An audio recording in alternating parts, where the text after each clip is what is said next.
আজকে বানাবো সবজি দিয়ে ডিম ভুজিয়া। এর জন্য সবজি নিয়েছি আলু, ক্যাপসিকাম, গাজর, ফুলকপি, পেঁয়াজ, কাঁচা লঙ্কা, ডিম, নুন, গোলমরিচ, টমেটো সস, ভিনিগার এবং তেল। প্রথমে সবজি ভালো করে ধুয়ে কেটে নিয়েছি। তারপর গ্যাস অন করে তেল দিয়ে তেল গরম হলে তাতে সমস্ত সবজি দিয়ে ভেজে নিচ্ছি।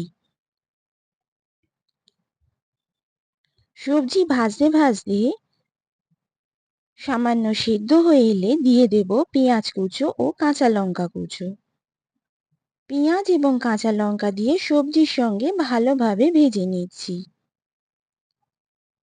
এরপর এতে দিয়ে দেব নুন। নুন দিয়ে সবজির সঙ্গে ভালোভাবে মিশিয়ে নিচ্ছি। সবজি ভেজে সেদ্ধ হয়ে এলে দুটো ডিম ফাটিয়ে তেলের মধ্যে দিয়ে দেব।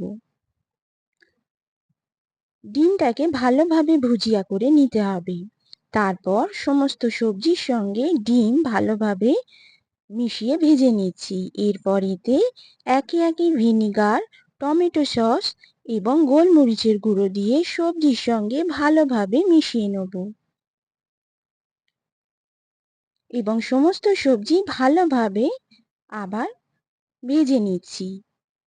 আমাদের সবজি দিয়ে ডিম ভুজিয়া রেডি হয়ে যাবে। গরম গরম আমরা রুটি, পরোটার সঙ্গে পরিবেশন করে দেব। নমস্কার বন্ধুরা।